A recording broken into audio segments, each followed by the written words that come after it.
ভোটের জন্য জোট হচ্ছে, এক একজন এক এক দিকে যাচ্ছে। যে যার সাথে আস্থা ভোট করছে সে তার সাথে যাচ্ছে। এনসিপির বিএনপির সাথে মিলে নাই, তারা জামায়াতের সাথে সমঝোতা করেছে। এখানে কোথায় অন্যায় আছে? সে 2000 সালে জামায়াতের সাথে বিএনপি জোট করেছে না? 96 সালে আওয়ামী লীগ জামায়াতের সাথে জোট করেছে না? এখানে অসততার কি আছে? কর্নেল ওলি, এনসিপি, এলডিপি, ইসলামী শাসনতন্ত্র, মজলিস, ইসলামী ঐক্য জোট, তারা জোট করেছে। এখানে অন্যায়টা কি? মুস্তফা ফিরোজ একটি ভিডিও বানিয়েছেন যে ভোট পাবার জন্য জামায়াত এলডিপিকে ভিড়িয়েছে।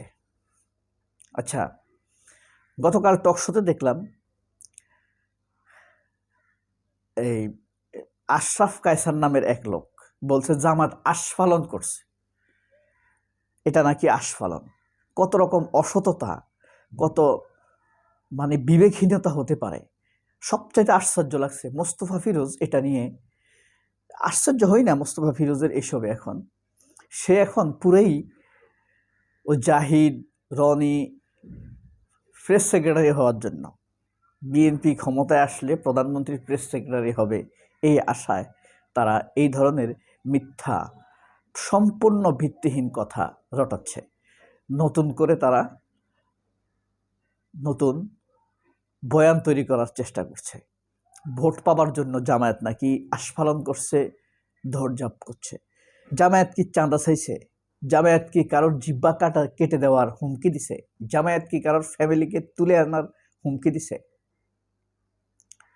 জামায়াত এখন পর্যন্ত কোনো নির্বাচনী আচরণ লঙ্ঘন করছে এমনটি কেউ দেখাতে পারবে?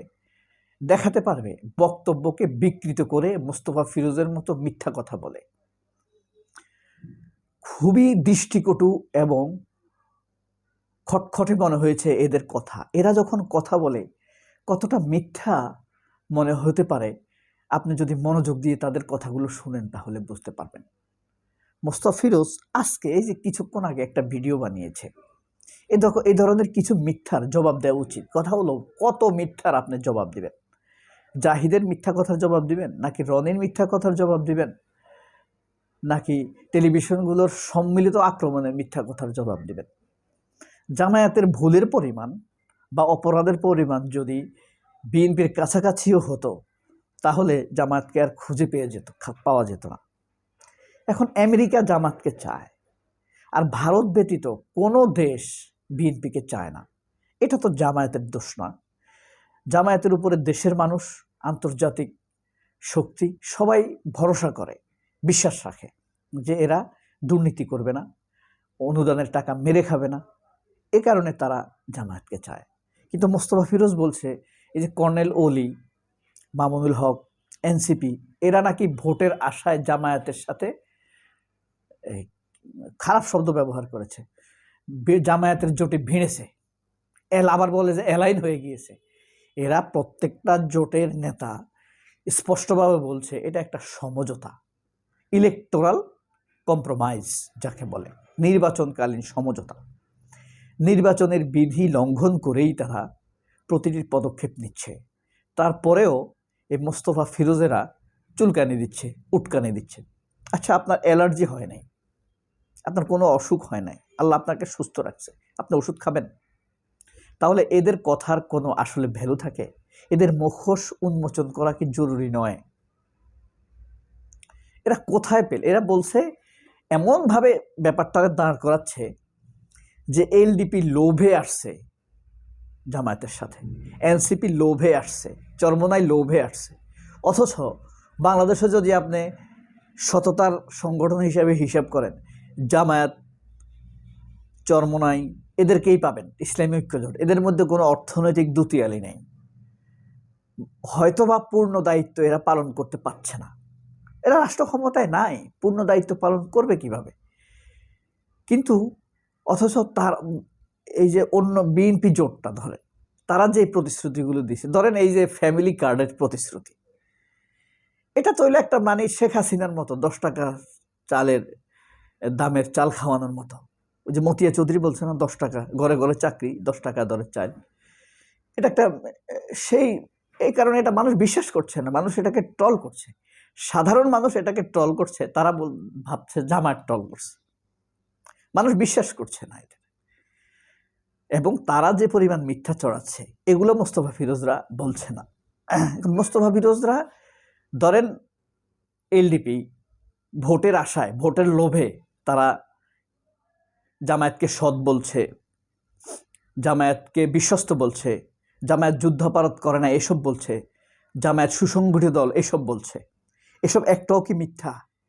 এবার এই কথাগুলো ধরেন ভোটের লোভে বলছে। নুরুল হক নূর ভোটের জন্য বলছে না, ভোটের লোভে বলছে না, বলছে তো। বিএনপির সাথে যারা ওয়ার্কার্স পার্টি, গণতান্ত্রিক মোর্চা, এদের বেল আছে, ভোটের লোভেই তো এরা আসছে। আচ্ছা, ব্যারিস্টার ফুয়াদের মতো একটা জলজান্ত সত্য কথার যৌক্তিক ঐতিহাসিক হিস্টোরিক্যাল বয়ান দেওয়া লোক আপনি সারা বিএনপিতে পাবেন। তারপরও মোস্তফা ফিরোজরা বলছে এই ফুয়াদ, তারপরে আপনার কর্নেল অলির মতো মুক্তিযোদ্ধা, তারা জামায়াতে আসছে লোভে। যত ধর্ষক, চোর, দুর্নীতিবাজ, তারা কিসের লোভে বিএনপিতে গেছে? এ কে আজাদ কেন বিএনপির নেতার সাথে দেখা করছে, সেটা নিয়ে তাদের কোনো প্রশ্ন নাই। আসলে এদেশের মানুষকে যত বিভ্রান্ত করে, লোভে পড়ে এসব সাংবাদিকরাই করে, তথাকথিত সাংবাদিকরা। বাংলাদেশে তো সাংবাদিক নাই, দুই একটা আছে। এগুলো হইল সব স্ক্রিপ্ট রাইটার, ফরমাইশি স্ক্রিপ্ট রাইটার, কিছু হালুয়া রুটি পাবে। এদের ভূমিকা দলীয় নেতাকর্মীদের চাইতে খারাপ। কর্নেল অলি যে কথাগুলো বলছে সেই কথাগুলো পারলে চ্যালেঞ্জ কর। কর্নেল অলি জামায়াতকে সৎ একটি সংগঠন বলছে, এটা পারলে চ্যালেঞ্জ কর। কর্নেল অলি বলছে জামায়াত সুসংগঠিত, এই কথা পারলে চ্যালেঞ্জ কর। কিন্তু মোস্তফা ফিরোজরা এসব করবে না। আপনাদেরও সময় নষ্ট করে এই ভিডিও দেখার কোনো দরকার হইতো না, আমারও সময় নষ্ট করে এই ভিডিওটা করার কোনো দরকার হইতো না। এদের মিথ্যা কথা বললে খারাপ লাগে, এই কারণে কিছু কথা বলা লাগে, বলছি। আর সৌভাগ্য যে আল্লাহ সেটা সুযোগ দিছে, আল্লাহর কাছে অবশ্যই আমি মাথা নুইয়ে শ্রদ্ধা করি। এখন কথা হলো, আমার কণ্ঠস্বর এদের চাইতে ছোট, এদের চাইতে আমাকে মানুষ কম চিনে, কিন্তু আমার যতটুকু শক্তি আছে আপনাদেরকে বিভ্রান্ত করা থেকে আপনাদের পাশে দাঁড়ানো, এটা কোনো কথা? এরকম মিথ্যা মানুষ ছড়াইতে পারে, অথচ মুখোশ ধরে? তো দলীয় কর্মী হয়ে যা।